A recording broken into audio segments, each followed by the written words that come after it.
ครับวันนี้ก็มาพบกับผมนะครับกับเกมใหม่ครับเกมใหม่แกะกล่องเลยนะครับชื่อว่า Harry Potter ครับกับ Hogwarts Mystery นะครับก็เรียกว่าอะไรเดียภาษาไทย Harry Potter กับความลับในโรงเรียนของแม่ง นะครับวันนี้ครับเกมเพิ่งเปิดตัวมาวันนี้นะครับรู้สึกว่าจะเป็น Open Beta แล้วแหละวันที่25เมษายนเนาะเดี๋ยวเรามาเลือกตัวกันก่อนนะครับเข้ามาหน้าแรกปุ๊บจะเป็นแบบนี้ครับจะให้เลือกตัวนะครับเราก็เลือกเลยครับแมนแบบเราก็ต้องเป็นตัวผู้หญิงนะครับแรนดอมได้นะครับแรนดอมรูปร่างหน้าตาแรนดอมอะไรแบบเนี้ยนะครับวิตายน่ารักนะครับน่ารักอันเมื่อกี้อยู่ไหนแล้ววะไม่เอาผมดำดินะครับแบบไหนดีนะครับคือผมกดแรนดอมนะครับผมขี้เกียจไปเปลี่ยนแต่เปลี่ยนก็ได้นะครับตาก็เปลี่ยนลูกตาเปลี่ยนคิ้วเปลี่ยนอะไรได้นะครับผมสีหน้าอะไรก็เปลี่ยนได้หมดนะครับเดี๋ยวเราเปลี่ยนสีผมกันก่อนเนาะ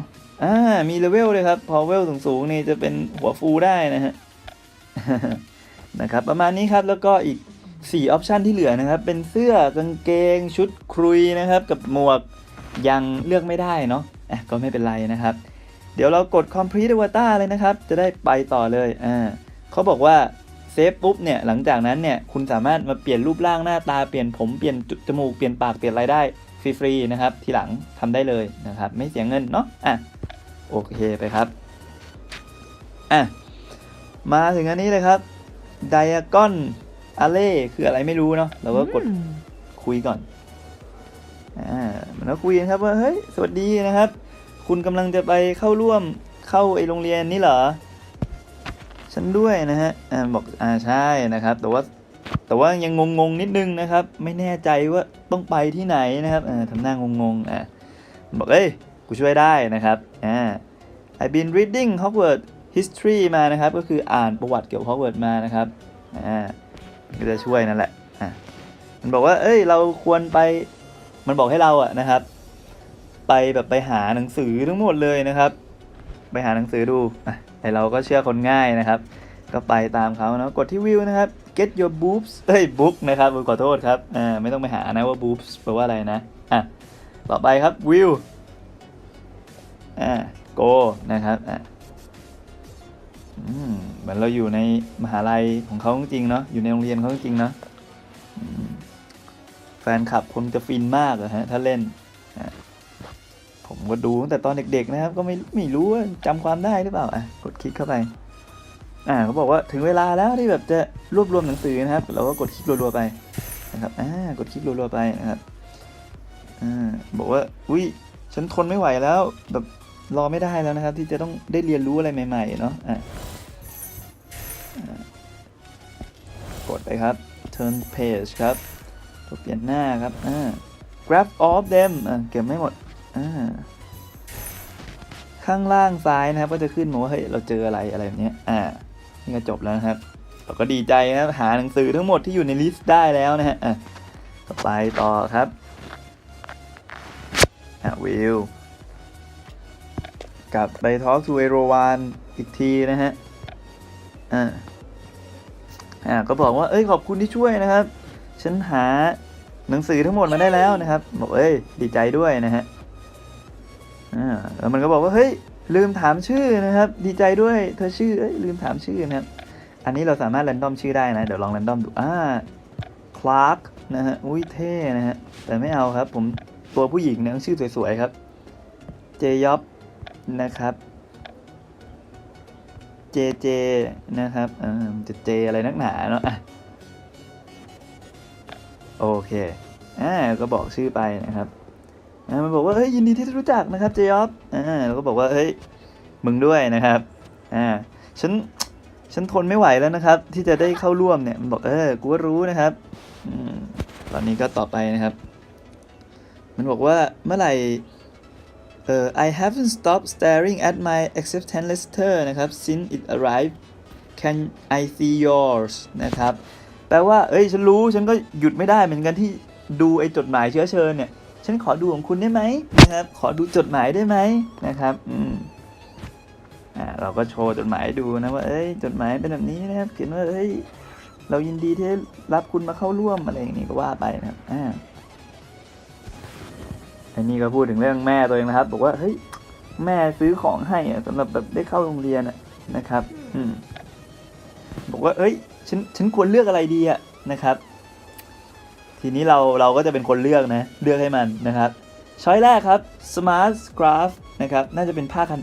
พันคอครับผ้าพันคอ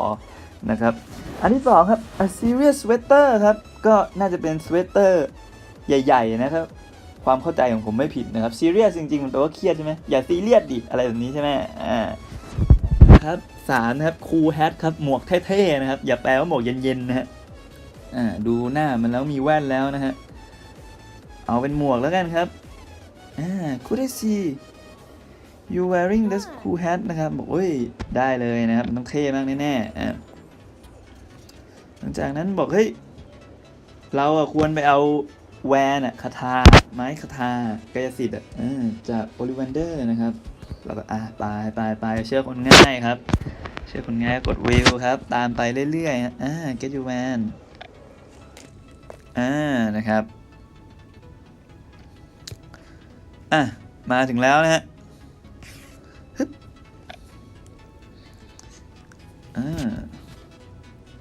บอกว่าฉันไม่อยากจะเชื่อตัวเองเลยฉันอยู่ใน Ollivanders นะครับนี่คือที่ทุกคนเนี่ยมาได้รับแบบไอ้ไม้กายสิทธิ์ครั้งแรกนะครับเขาควรแปลว่าทุกคนที่เป็นพ่อมดแม่มดมากกว่านะแต่ไม่เป็นไรนะฮะถือว่าเข้าใจได้เข้ามานะครับหน้ามึงนิ่งจังวะI here to receive first man yes นะครับให้ไม้กายสิทธิ์แล้วครับเราก็เลื่อนตามโอ้เลื่อนเกินไม่ได้นะ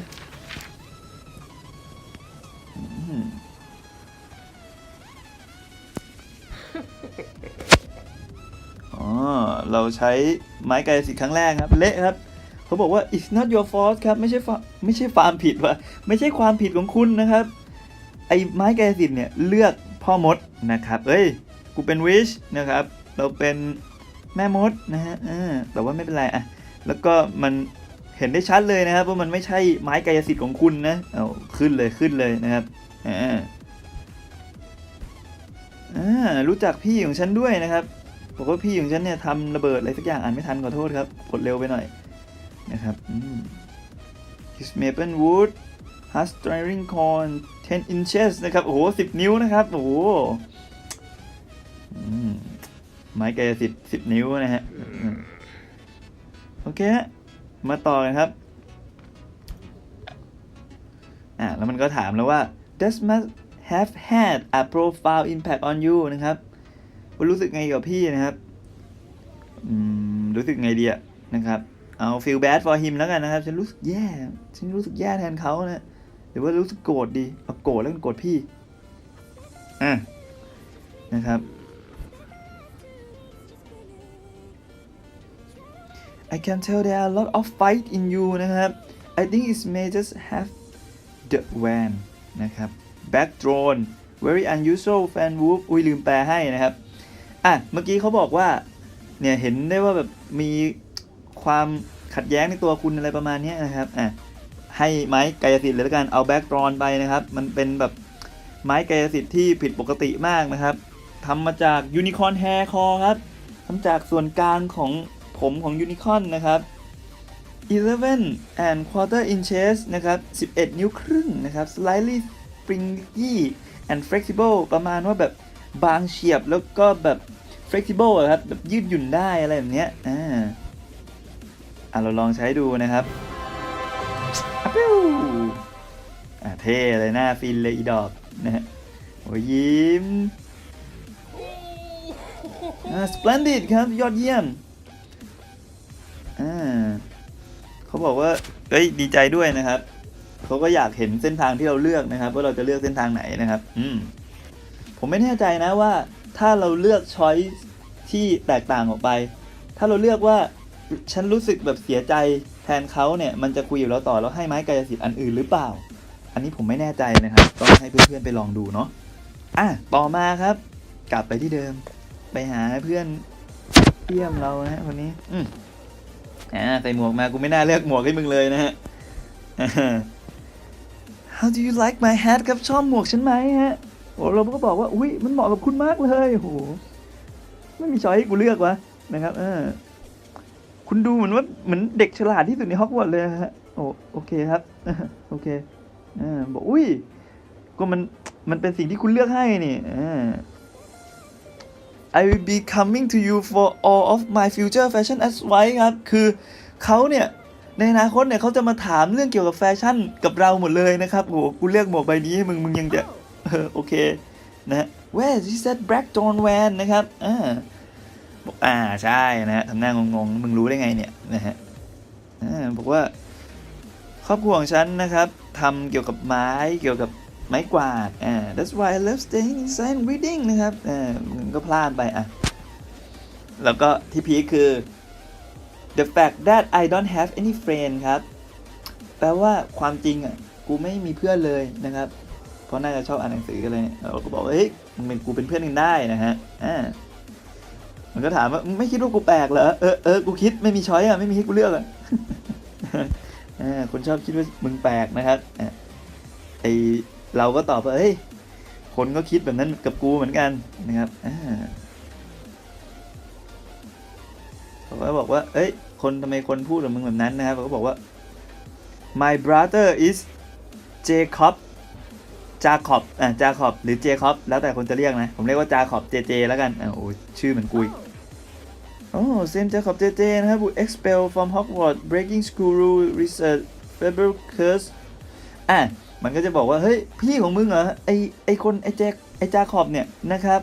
คนที่แบบโดนไล่ออกจากสคูลนะครับโดน expel เพราะว่าไล่ออกนะครับไล่ออกจาก Hogwarts เพราะว่า breaking school rules นะครับก็คือแหกกฎนะครับแหกกฎ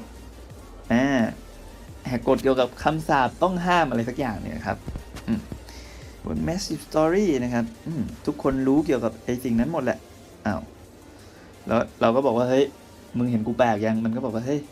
เราก็แปลกด้วยกันทั้งคู่งั้นเรามา What should I do if someone give you trouble over your brother นะครับคุณทำไงถ้าแบบคนพูดเกี่ยวกับพี่What should I do if someone give you trouble over your brother นะครับมี2ทางเลือกครับว่า keep quiet ก็คือเงียบๆไว้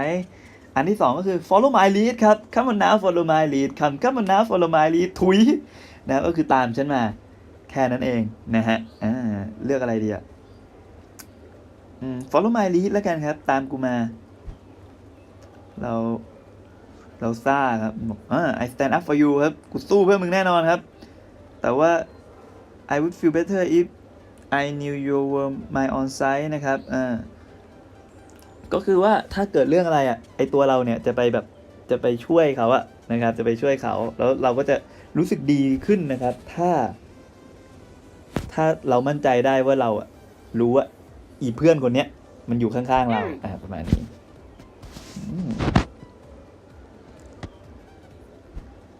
โอเคครับเหมือนมันจะโอเคนะครับไอ้กราดเบเมสนะครับดีใจที่เราเจอกันนะครับเราเป็นเพื่อนกันนะครับReturn to Rowan ครับเรียบร้อยได้รับเงิน50เหรียญนะครับโอ้ตังค์โคตรน้อยเลยเกมนี้เป็นเด็กไม่เป็นไรเข้าใจนะฮะ EXP 100ครับ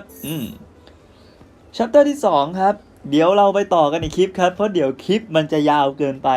นะครับถ้าใครดูแล้วชอบใจนะครับก็อย่าลืมกดไลค์กดแชร์กด Subscribe เป็นกำลังใจให้ผมด้วยนะครับส่วนใครที่คิดว่าเสียงผมน่ารำคาญนะครับเดี๋ยวผมจะปรับให้นะครับขอโทษด้วยจริงๆนะล้อเล่นนะครับเสียงมันก็ปรับไม่ได้เป็นแบบนี้นะครับก็อย่าลืมนะครับกดไลค์กดแชร์กด Subscribe นะครับเป็นกำลังใจให้ผมนะครับแล้วเจอกันคลิปหน้า Chapter 2ครับสวัสดีครับ